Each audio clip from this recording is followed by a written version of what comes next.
So with the release of the new special series deck sets in Japan, there has been some discussions lately about a need for a cheap entry-level product for Vanguards, right? And I'm here to say something that might be a bit controversial, and that is we don't need it. No, we don't need them. The $3 start deck, let's kind of start off with that, which in Japan was the 300 yen start deck, was introduced at the beginning of D as a way to get people into the game. Obviously, this product was produced at a loss, with the idea that, you'd hook as many people onto the game as possible. Ideally, if Bushiroad got a huge number of these people then, with the start deck, a portion of them would translate into being long-term paying customers. However, by the end of that year, the first year of D, that was clearly not the case, right? I think everyone can agree that nearing the end of the year of, D, the first year of D, D wasn't looking that hot, right? It wasn't looking the best.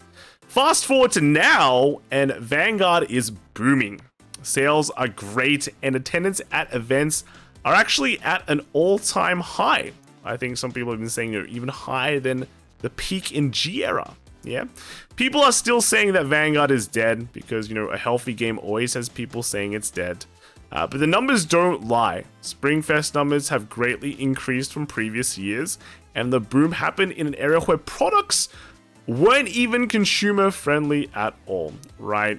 This is probably one of the times in the past few years where Vanguard stuff isn't like the cheapest, right? And there's also a lot of competitors out there as well gunning for card gameplays. It's like a card game kind of boom, right? But in spite of all these, expensive cards and hard to get promos, the game is doing really good. And why is that? Well, let's kind of take a look at what they are, right? The main winner, I think, though, is the Stride deck sets. These are literally out of the box decks that are pretty much like 90 to 95% complete, and you can take them to a local tournament and not feel bad. In Japan, these cost around 5,500 yen. Which is just over 18 times the price of a 300 yen start deck. With the new special series sets that have just been released in Japan as well, these cost around 4,300 yen. I think it's like 4,290, which is just over 14 times the price of a 300 yen start deck. But there's multiple reasons why this price is not a problem. Yeah. The first thing I want to say is that people are willing to pay for the convenience. Sad truth is that people are lazy, right? Everyone is lazy. Everyone doesn't want to do things. If you tell someone that they need to buy, a starter, then buy cards from 2 different sets, you have to single them. You got to go to eBay or go to TCG Player or go to 3 different shops to buy these specific cards to build your deck. Or look up a list after you buy this and then just go buy the cards yourself. A lot of people are just going to be like, CBF, can't be bothered, right? It seems too hard. They'll go halfway and go, yeah, I don't know, man. Maybe I won't do it, right? There's no way that they're going to take this starter deck as well to a tournament and do well, right? This 300 yen starter deck, you go to a tournament now with something like that, you're going to get creamed, right? You're going to get destroyed. Right? But what if they can, though? Right? What if they can actually take this deck and go to just buy a deck, right? Literally, go to a tournament and do okay. Well, that's pretty much what the new deck sets do and what the new Stride deck sets do, right? Again, you pay more initially, and then you get about 90% of a good deck. Of course, there are maybe some more optimal card choices. That's just how it is, right? Everyone has the meta changes.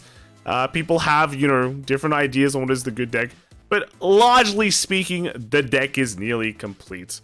There is no need for the player to have to go buy singles or boosters, right, in order to even power up the deck to an acceptable level. The deck is already at an acceptable level, right? It's just there, ready to go. It even has a deck box for you to put your cards in. It even has, I think some of them come with sleeves. Right, it has like a big cardboard box to store more cards for you as well, right? It is, you're pretty much good to go. You buy that and you can take that somewhere to a card shop and play. right? Other games also do this as well, right? It's not just Vanguard. Vanguard has went and go, you know, other places are doing something similar. Let's cash in, right? The most notably is Pokemon, right? They have like a League deck, battle deck set, right? The most notable one I think recently is Mew, right? You buy two Mews, you buy two Mew deck sets, you combine them together, you can go to a tournament, and you have pretty much 90% of the deck, right? And I want to tell you as well, combining two Mew deck sets costs more than one Stride deck set, right? I think in Australia around $50 now. They used to be 60. You pay 120 to combine two together, and you have 90% of the deck. Well, Vanguard is here at like $90 or 95, right? So it's the same idea, right? It's the same idea. The thing is, people will pay for the convenience to jump in. They go, oh, I just need to buy two of these deck sets. I'll buy them. Let's start playing, right? You mean I just have to buy one Stride deck set and I can play? Sure. I mean, even though it costs more money. But it's also easier for you to direct people to buy product, which is crazy, right? People want to give money, right? They want to give money to something they want to play. And instead of telling someone to buy X, Y, and Z, you just buy that and you're good to go. It's easier to get people to pay money, which is crazy. So again, I think it's a pretty clear winner here, right? The Stride deck set, everything in a single package, ready to go, rather than, you know, a $3 deck that can't even compete, or a $15 deck that can't even compete, right? You have to buy extra cards for. Why not just have it all in one package, right? The second thing is much more, I would say it's like much more plays on human psyche, right? Would you say Insidious? I don't know. I think it plays a bit more on the human psyche. And that is forcing an investment into the game, right? The idea here is that if someone had put more money into something, they'd be more willing to stick with it longer, right? Let's make an example, right? Have you ever bought a AAA video game on release? Right now, they cost a lot of money. And what are the chances that you consciously bought the game, right? Like, here it's like $99 to $109 now, right? What are the chances that you consciously bought that game and then you didn't play it at all, right? You bought it and just kind of put it aside and did other stuff. Now, I'm sure some of you will be saying, I did that, and I'll say that I did that too, but it's not common, right? I don't do it for every game, and the chances are that the more AAA games you bought, or the more expensive stuff you bought, you'd be more willing to want to get the most value out of it, right?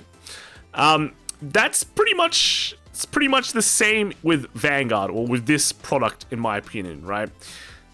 Think about, like, let's think about this. How many people bought a $3 start deck and just dipped a couple of months after, or maybe, you know, even a couple of days after? They just bought it and had some fun, didn't care about it. Judging from the state of overdress at the end of 2021, they definitely weren't sticking around for that much, right? Now, you know, set 2, of course, wasn't that great of a set. It wasn't a banger set at all, right? But that's the thing. That's all the thing, right?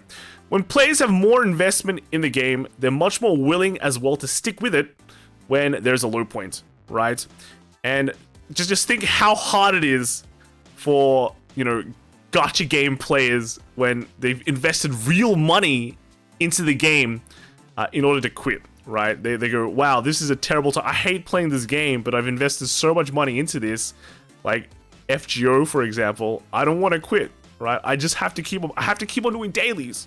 Right? I have to keep on rolling. I've already put in so much. I can't quit, right? Or why, like, free-to-play games work hard to tell us, like, they work really hard to sell you something from, like, their premium shop, right? With advertisements like, you know, 800% value, right? It's the same deal. They're trying to get you to invest that money, invest a good deal of money so you stick around, right? You stick around, you're invested, you have to play. And that's the thing. The more investment you put into it, the higher chance you are going to stick around, right? The reality is, right, the $3 start deck in this day and age really benefits no one, right? Bushrode is going to be losing money just printing this product. And the player who buys this deck to play with others is not really going to have a complete experience. Either playing against other $3 decks, which is not even the same game anymore because it just lacks all sorts of complexity that you'd get from a real game of Vanguard nowadays. They can't even take it to a locals because they just get creamed and be told to buy at least $50 more worth of product, right? What about the $15 decks? It's pretty much the same deal, except they cost $15. Yeah, you look at other games, Yu-Gi-Oh! Are people buying $15 decks? No, they're buying Kashtira, all right? Are you buying the starter deck for Magic? No, if you want to get into big play, you're either building a commander deck or you're just playing draft, right? Totally different story. Everyone's at the same level. No one's playing scuffed decks. That's just how it is, right? If you want a real world example as well, let's look at Japan, right? The last starter deck product that released in Japan was the 3-0 trial decks for Urara, Raika, and Michiru back in 2022. People mainly bought those decks for Elemental Sanctitude, right? That's the reality. People just bought them for that promo. But let's look at tournament attendance, right? Tournament attendance at WGP Nagoya right after the release of the trial deck was 324 players. And then in Yokohama and Osaka, they just reached slightly over 550. But then the Stride deck set gets released. And 2 weeks after that in Tokyo, 948 players. Now, we can always say that, you know, Tokyo is going to be the biggest tournament. That's just how it is. It is the biggest tournament. But a 2x increase over Osaka, which is also supposed to be one of the bigger tournaments as well. That's kind of sketch. All right, let's fast forward now to this year in April. And Messiah got released, I think, March 3rd, right? 3-3. Yokohama now has 747 players. They went from 550 to 747. Nagoya went from 324 players to 621. And Daivangasai in Tokyo, right? Of course, it's Daivangasai. It's going to be the biggest thing, right? That got 1,449 players. The facts are that after the deck sets got released, numbers have been increasing like crazy. And then when you combine that with just good sets and just good product, then, you know, the money machine starts churning, keeps on going, and more people are willing to spend money into the product. And that's just, you're just going to get increases like that. So, what about the kids, right? Unfortunately, kids don't have money. That's just it. Kids are fickle. They're willing to... They don't have money to spend. Their parents might have money, but they don't have as much money to spend. And, you know, they could be the future, right? They could be the future of Vanguard. But other people are fighting. Other companies are fighting for that market share as well. And they have way deeper pockets to go for, right? You have Pokemon. Pokemon has so much money. They'll just throw money. They can throw money into a black hole, watch it disappear, and go, doesn't matter, right? It's all worth it.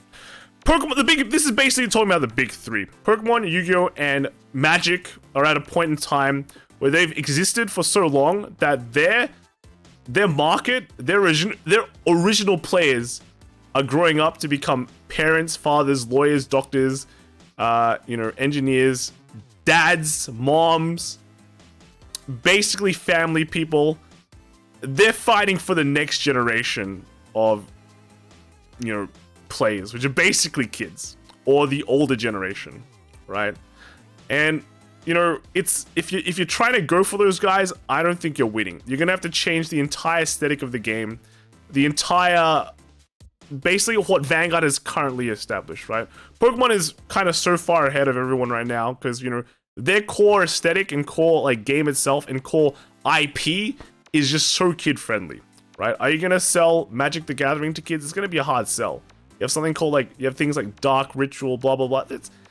It doesn't sound good, right? Yu-Gi-Oh, well, at least Yu-Gi-Oh has an anime, and yeah, it's got a big history, but they're not even targeting kids. Let's be real. People who play Yu-Gi-Oh aren't 5-year-olds. They're probably at least 15-year-olds who are 5-year-olds, or they're like 30-year-olds who act like kids. But no, the complexity of that card game itself, like being serious, it's definitely not for kids, right? So there is not a need to go for kids because, yeah, again, kids don't have that much money.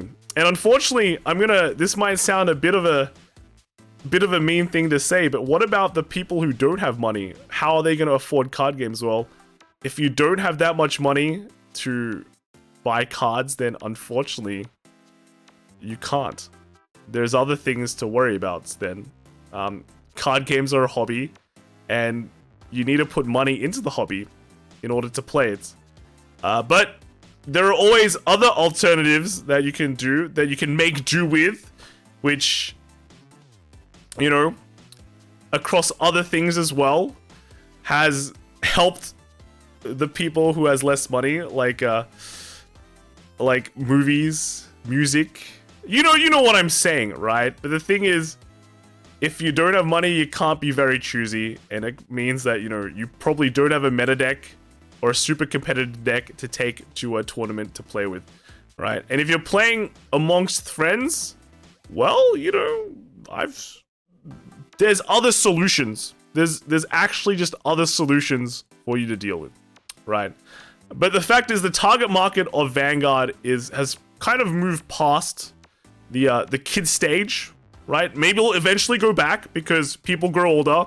And we've seen from a recent interview with Kadani that the average age of Vanguard is like mid-20s, so it's in that area. And, you know, after another X years, you know, we're probably going to be moving to the phase where, you know, we're back to targeting kids again. But the fact is, like, the people who Vanguard is currently targeting is that mid-20 age, maybe even lower, right? But it's that age where people also have a lot of disposable income and are willing to spend, right? And for them, right, for those people who are like, at that age, especially for like even the older people, right, who have money, they're working, they have money. What they don't have is time. What they don't want to be doing is spending their time buying heaps of singles just to even start the game.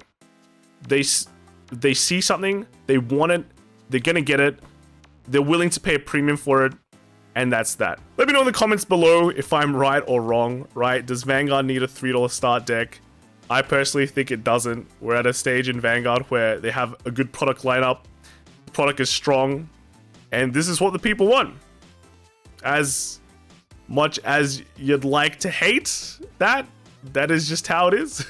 That is just how it is. It is what it is. Alright, it is what it is. See you all in the next video. Alright, bye.